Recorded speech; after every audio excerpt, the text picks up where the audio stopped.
Vamos a leer el capítulo 4 y vamos a hacerlo de una forma especial.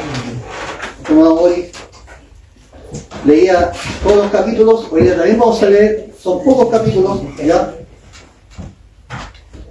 Son pocos versículos, digamos, pero yo quiero que usted tenga su Biblia porque quiero que lo hagamos todos juntos y vamos a leerlo de forma antifonal, un versículo cada uno, y lo hacemos en el nombre del Padre, del Hijo y del Espíritu Santo. Amén. Amén. Vos subió a la puerta y se sentó allí, y aquí pasaba aquel pariente de quien vos había hablado, y le dijo: fulano, ven acá y siéntate. Y él vino y se sentó.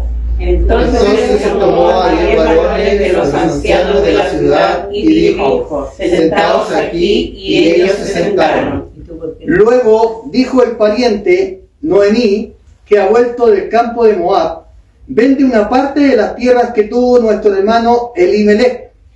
Y yo decidí hacértelo saber y decirte que la compres en presencia de los que están necesitados y de los ancianos de mi pueblo. Si tú quieres redimir, redime, y si no quieres redimir, decláramelo para que yo lo sepa, porque no hay otro que redima sino tú, y yo después de ti. Y él respondió: yo redimiré.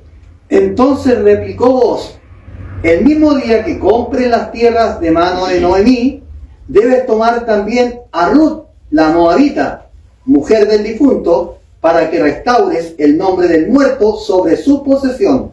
Y respondió el pariente: no puedo reivindicar a mí, no sea que nadie me heredad. Redime tú, usando de mi derecho, porque yo no podré redimir.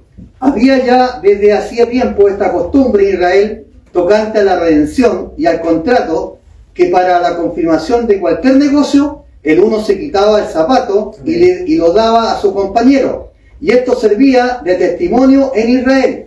Entonces el pariente dijo a vos: tómalo tú, y se quitó el zapato. Y vos dijo a los ancianos y a todo el pueblo: vosotros sois testigos hoy de que he adquirido de mano de Noemí todo lo que fue de Elimelech, y todo lo que fue de Kelión y de Malón, y que también tomó por mi mujer a Ruth la moabita, mujer de Malón, para restaurar el nombre del difunto sobre el hogar, para que el nombre del muerto no se borre de entre sus manos y de la puerta de su lugar. Vosotros sois testigos hoy. Y dijeron todos los del pueblo que estaban a la puerta con los ancianos: testigos somos. Jehová haga a la mujer que entra a tu casa como a Raquel y a Lea, las cuales edificaron la casa de Israel, y tú seas ilustre en Éfrata y seas de renombre en Belén. Y sea tu casa como la casa de Fares, el que Tamar dio a luz a Judá, por la descendencia de esa joven que de Jehová.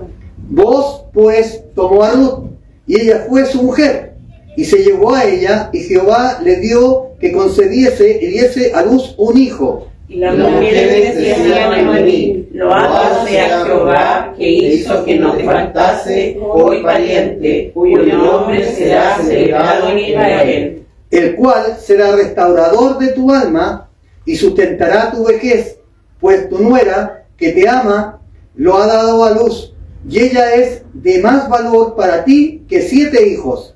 Y tomando Noemí el hijo, lo puso sobre el brazo y fue su haya. Y le dieron nombre las vecinas, diciendo: le ha nacido un hijo a Noemí, y lo llamaron Obed. Este es el padre de Isaí, padre de David. Estas son las generaciones de Fares. Fares engendró a Hezrón. Hezrón engendró a Ram, y Ram engendró a Aminadab.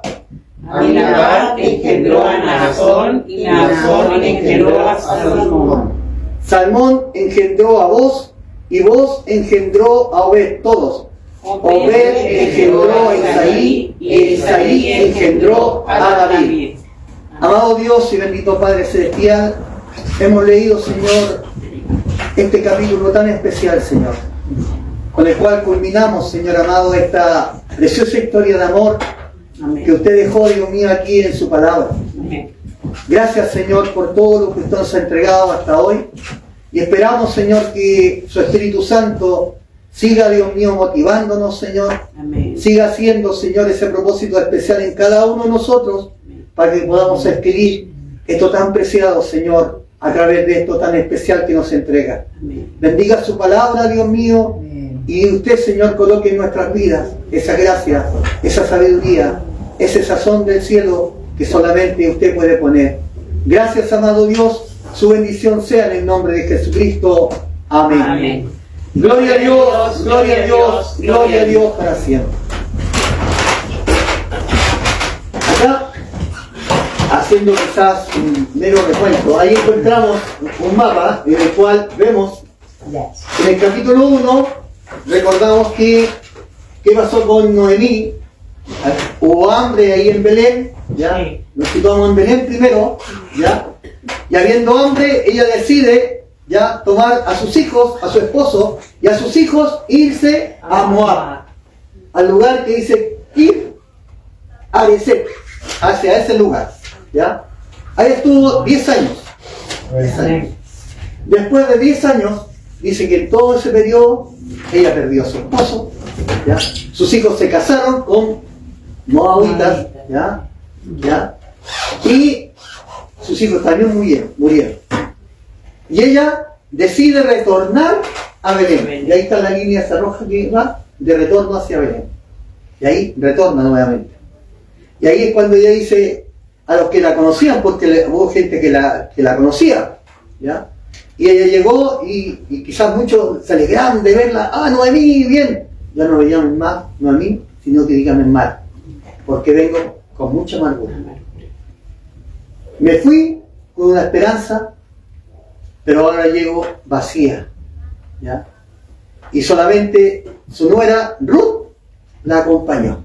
Amén. Recordemos qué sucedió con la otra. ¿Qué sucedió? Se volvió hacia atrás. Entonces, ahí parte esta historia, ¿ya?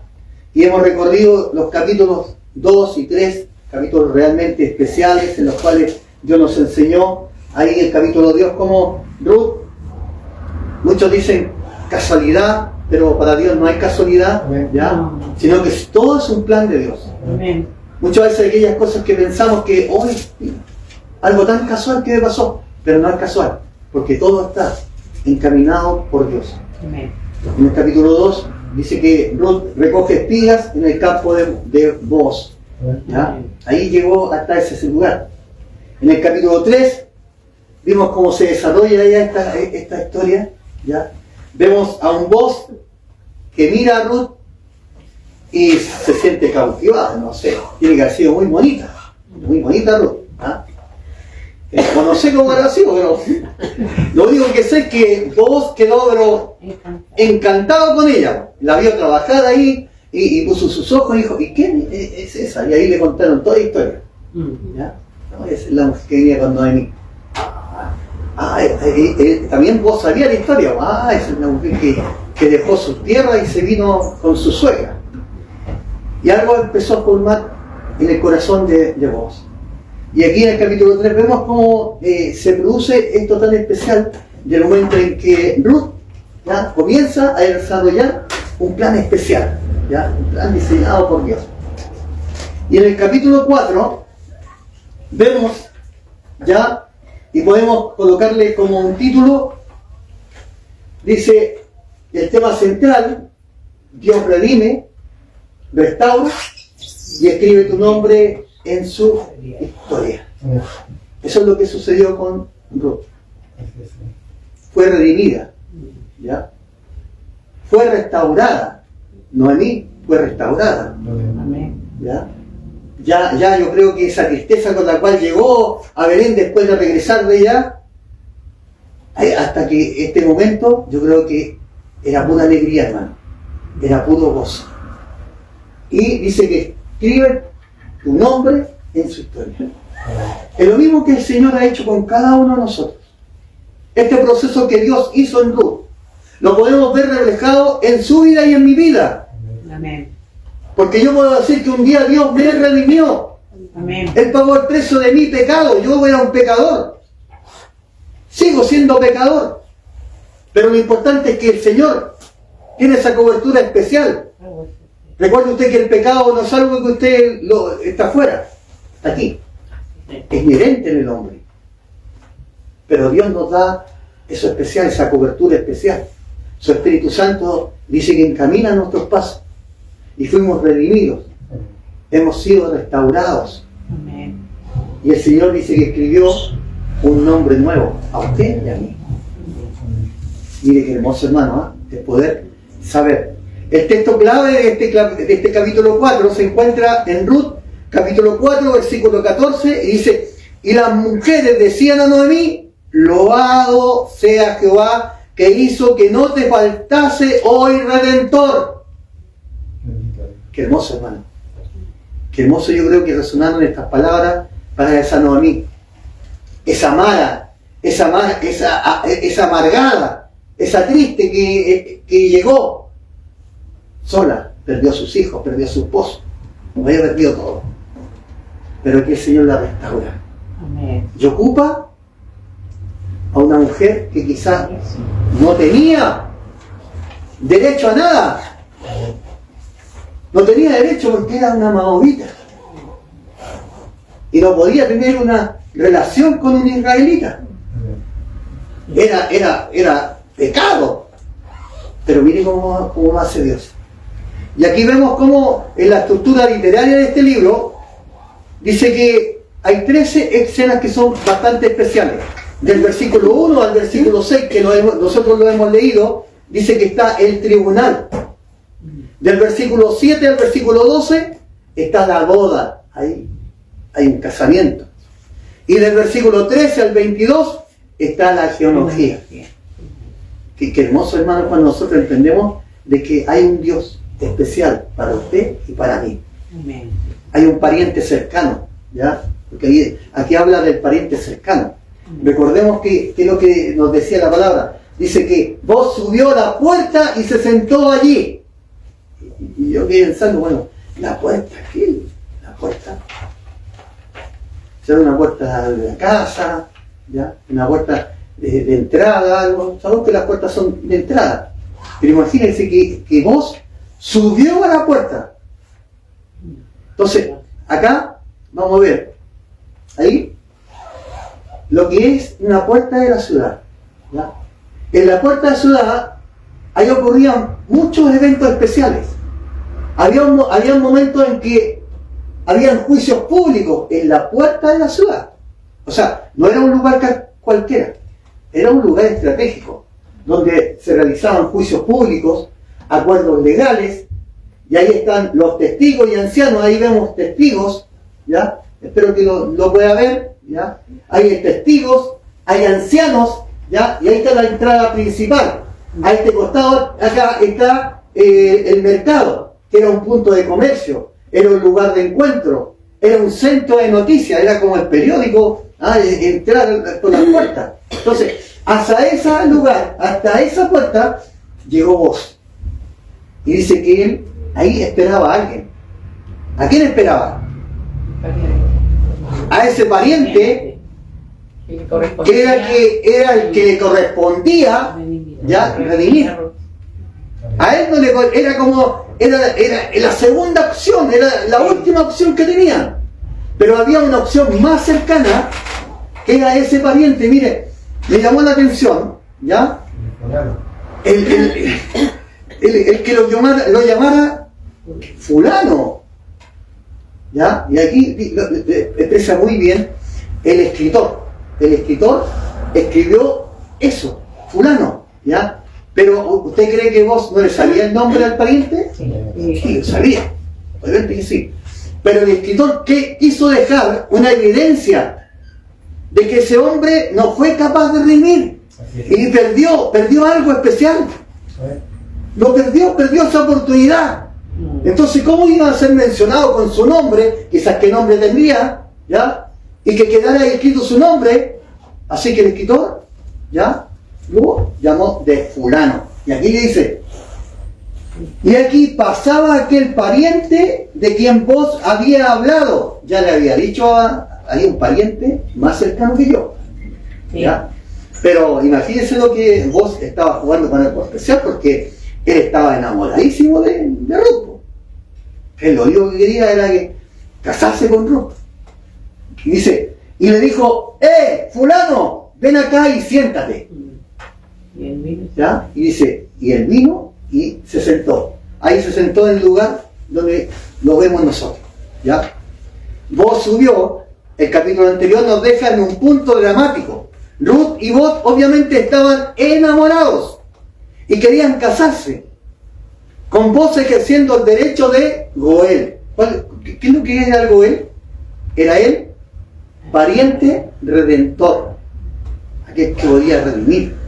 Sin embargo, había un pariente más cercano a Ruth y él tenía prioridad.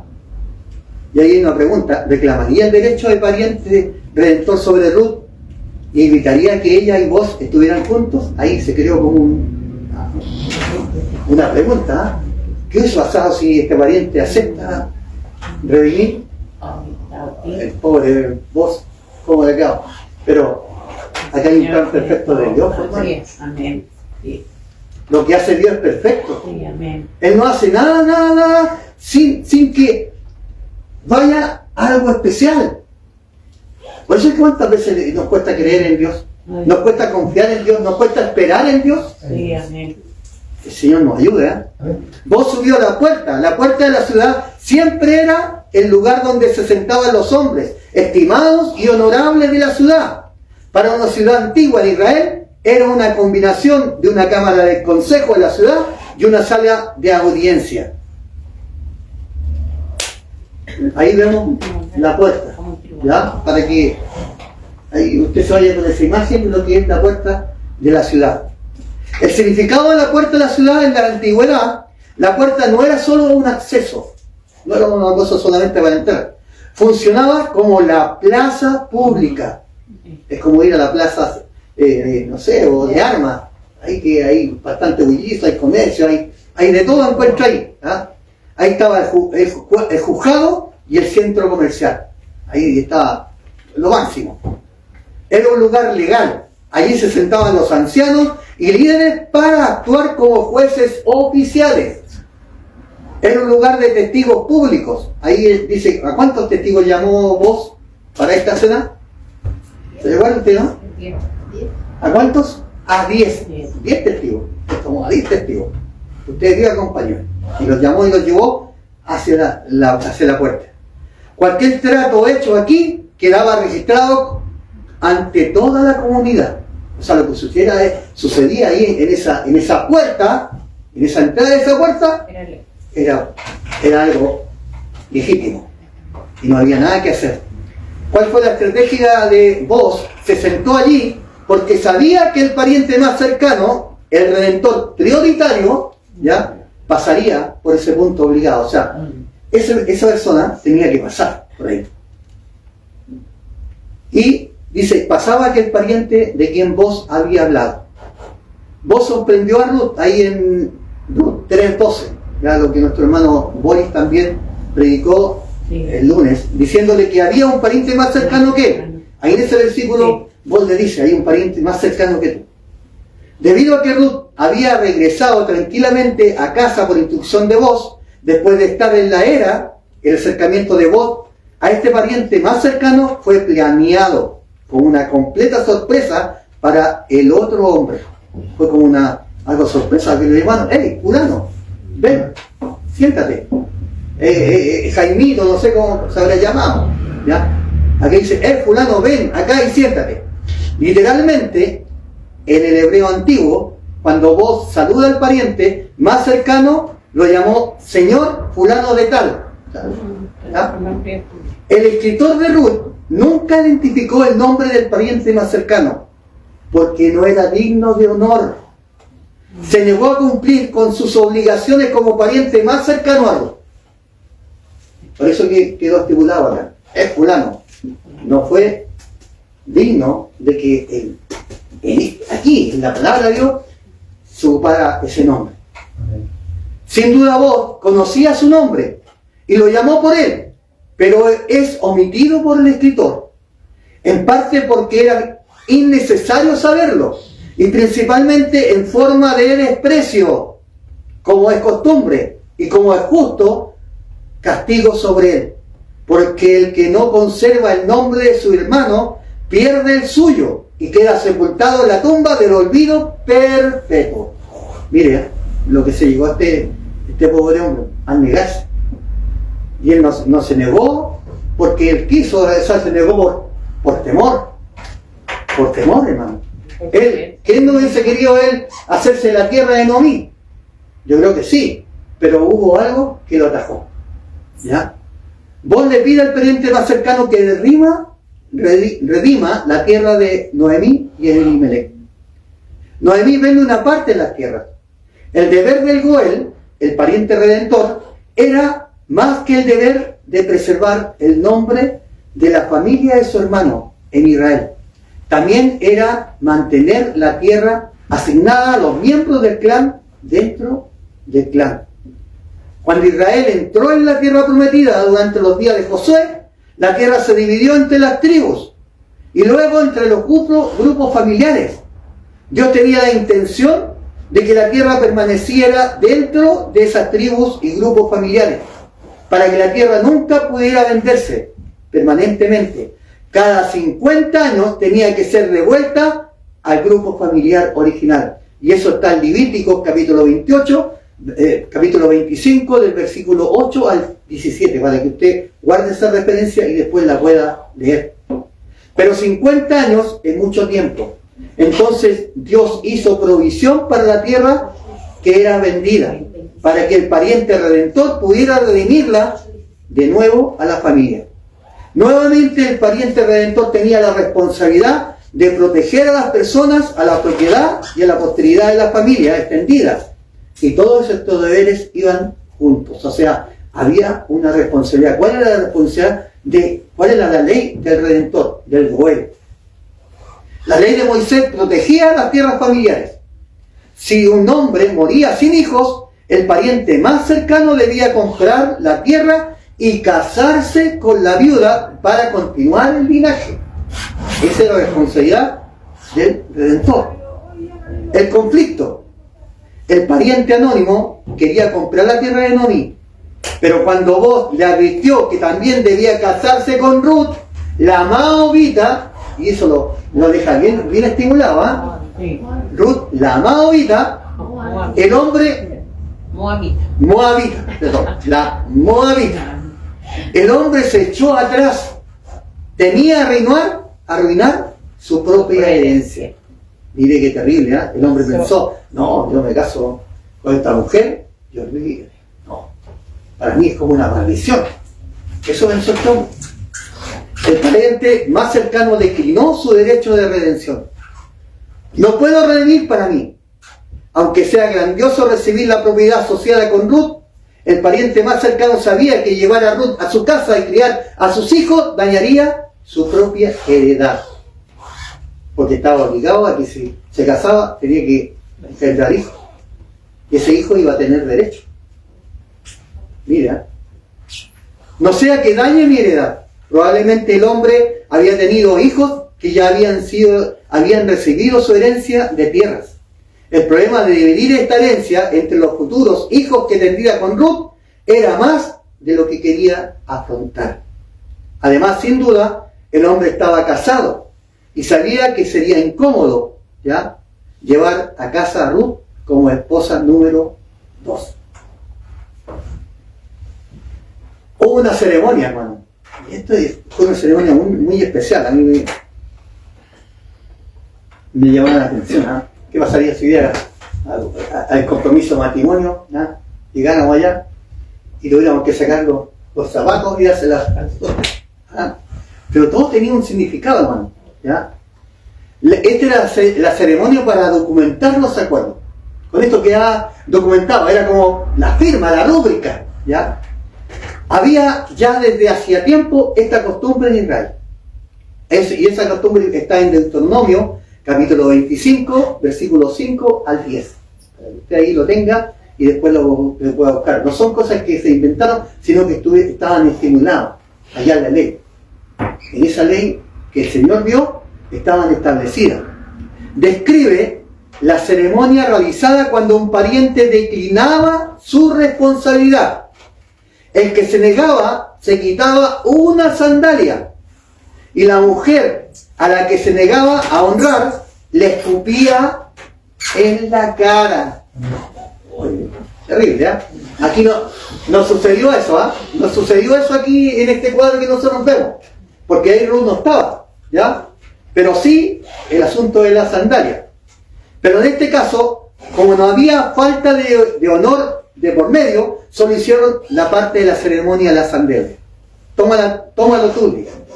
El pariente más cercano dijo: la tierra es tuya para redimirla, porque tú también estás dispuesto a redimir la posteridad de Elimelech, tomando a Ruth como esposa, algo que yo no estoy dispuesto a hacer. Ahí quedó todo, ¿ya? Y esta tradición que la vemos reflejada en el capítulo 4, versículos 7 y 8, había ya desde hacía tiempo esta costumbre de Israel tocando a la redención y al contrato. O sea, había algo de por medio, ¿ya? Como no existían los contratos en papel, los israelitas usaban un gesto simbólico para cerrar tratos de propiedad: quitarse una sandalia y dársela al otro. El significado: caminar sobre una tierra con tu sandalia significaba poseerla. Voy firme, voy con sandalias, voy con los zapatos puestos. Es mío. El quitarse el calzado y entregarlo al pariente estaba diciendo: te transfiero legalmente mi derecho a pisar y reclamar esta propiedad. Eso es lo que significaba. No. Ahora tú estás en el derecho de hacer. Mira las cosas. A veces encontramos estas cosas como extrañas, raras, pero había como una simbología tan especial, hermano, de todo esto. De todo esto, hermano. El resultado: vos recibes la sandalia ante 10 ancianos testigos y así queda legitimado para casarse con Ruth y rescatar la descendencia de la familia. Y después seguimos hacia adelante y vemos: y dijo vos a los ancianos. Aquí él dice: ya, listo, ustedes son los testigos de esto. Miren lo que pasó acá. Y ahora dice: vos proclama gozosamente, sellando legalmente la transición que redimiría tanto la propiedad como la posteridad de Elimelech. Que lo mejor de todo, y lo mejor de todo esto, es que él tomaría a Ruth como su esposa. Mira, un hombre enamorado, enamoradísimo, que no le importó ninguna cosa, ¿ya? Lo único que quería conseguir era casarse con Ruth. Qué lindo, hermano, qué hermosa historia de amor. A este hombre no le importó nada, sino que lo único que le importaba era que ese amor pudiera un día dar un fruto de ese amor. Y así fue como lo que sucedió. El nombre de Noemí fue redimido, su tierra, su nombre. Ruth se casó con vos, tuvo un hijo, y nada menos que cómo va a ser parte de toda esa genealogía que la culminamos ahí en Mateo con nuestro Señor Jesucristo. Hermoso, hermano. Una hermosa historia que el Señor nos entregó a través de este capítulo de Ruth, y hay muchas cosas más que podríamos estar, hermano, y quizás hablar de este libro tan especial con el cual Dios nos vino, ¿ya? Ruth capítulo 4 nos enseña sobre la redención, la providencia divina y la fidelidad. Vos actuó como pariente redentor al casarse con Ruth para rescatar a la familia de la pobreza, ilustrando cómo Dios convierte el dolor en bendición al incluir a personas fieles en el linaje de David y de Jesucristo. Quizás ahí en esa figura vemos al hijo que salió, Obed.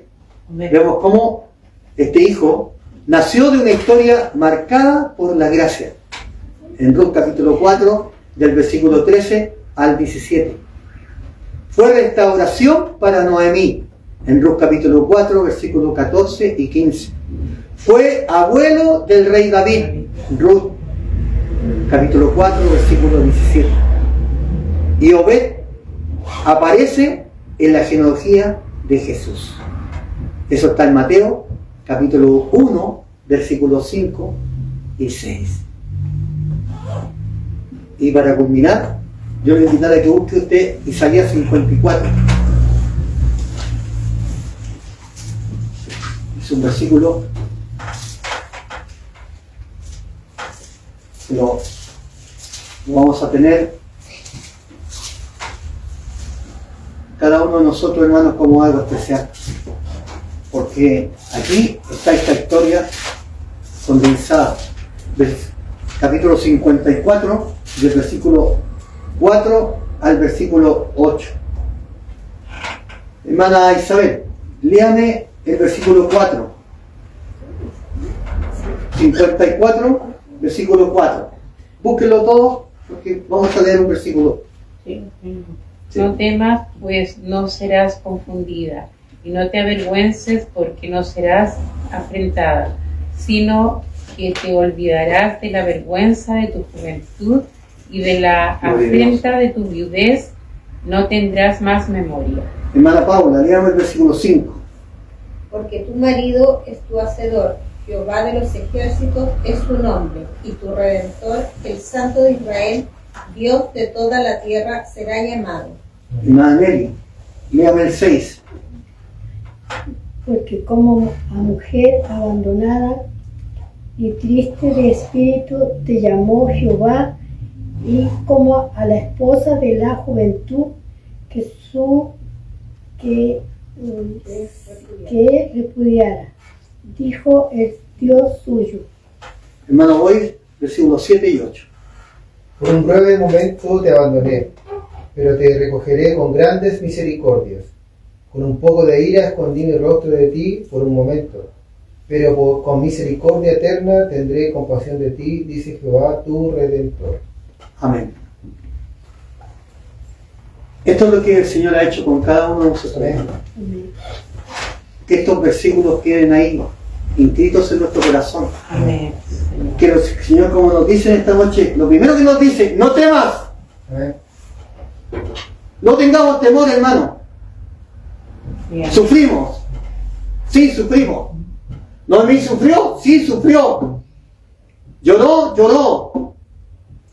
Pero ¿cuál fue el final? Un final de victoria. Un final de gozo. Ese mismo final nos espera a nosotros si nosotros somos fieles al Señor. Por eso, mantengamos nuestra fe firme, hermano. Hay un propósito detrás de todas las cosas que quizás que enfrentamos. Porque dice que las bendiciones de Dios son diarias. Son nuevas cada día. Y cada día el Señor tiene una bendición para usted. Amén. Y yo sé que en esta noche el Señor también tiene bendición para usted. Amén. Así como la tuvo con Ruth, con Noemí, así también la tiene con nosotros. Amén. Este pariente cercano, que se llama Cristo, aleluya, hoy está con nosotros. Amén. Hoy nos ha entregado esta liberación, hermano. Amén. Somos libres Amén. Señor. para que le podamos amar a Él, Así es. que no sintamos temor. Porque por un breve momento te abandonaré. Sí, hay momentos en que nos sentimos abandonados, hermano. ¿Se ha sentido así usted? Yo creo que sí. Hay momentos en que nos sentimos abandonados. Pero te recogeré con grandes misericordias. Amén. Aleluya. Con un poco de ira escondí mi rostro de ti por un momento, pero con misericordia eterna tendré compasión de ti, dijo Jehová, tu Redentor. Amén. Dios es nuestro Redentor. El Señor nos bendiga, hermanos, en esta noche. Y que este libro de Ruth haya sido un libro en el cual nosotros hemos extraído muchas cosas, hermano. Amén. Hay muchas cosas más que quizás pudiéramos haber extraído. Las principales son esas. Son estas, hermanos, Sí, amén. que no tenemos que nosotros desmayar, que tenemos que seguir hacia adelante mirando al Señor por sobre todas las cosas. En vos se cumple el Redentor, hermano, ese Redentor que es Cristo. Goel es igual a pariente cercano. Cristo se hizo carne. Vos pagó el precio en la puerta. Cristo pagó en la cruz, lugar público. Sí, amén. Vos redimió tierra y novia. Cristo redime la creación y a la iglesia. Vos quitó la amargura de Noemí. Cristo venda al quebrantado de corazón. Amén. Vos, su hijo, está en la genealogía del rey. Cristo, de él viene el rey de reyes y señor de señores. ¿Cuál sería la frase para cerrar el libro? Lo que empezó con hambre y muerte en Moab, terminó con pan y vida en Belén. Así es nuestro Redentor. Convierte el luto en baile. Amén. Aleluya. Señor. Noemí salió llena y volvió vacía. Pero en medio de Ruth y Boz, Dios la llenó de nuevo. Y de paso, salvó al mundo. Amén. Porque de esa genealogía Gracias. vino Cristo. Vamos a ponernos en pie. Y le vamos a dar gracias a Dios por esta su palabra. Amado Dios y bendito Padre Celestial, en esta noche, Dios mío, hemos escudriñado este capítulo, Dios mío, con el cual culminamos este libro. Un libro, Dios mío, de bendición para nosotros. Así es. Ayúdanos, Señor, para atesorar tu palabra, para poder comprender cuán gran amor tú has tenido para con nosotros, Amén. que aun siendo pecadores, tú muriste en la cruz por nosotros. Te alabo, Señor, te exalto por tu maravillosa misericordia y deseo que tu Espíritu Santo, Señor, toque nuestras vidas, que tu palabra quede grabada en nuestros corazones, Señor, que haya entendimiento en nosotros para poder amarte mucho más, Señor, amarte con todo nuestro ser. Gracias, Señor Jesús, y te pido que tu palabra quede haciendo vida en nuestros corazones y se mantenga allí, Dios mío, que sea esa agua fresca cada día en nosotros. Tu bendición sea en el nombre de Jesucristo, nuestro amado y bendito Salvador. Amén. Gloria a Dios, gloria a Dios, gloria a Dios.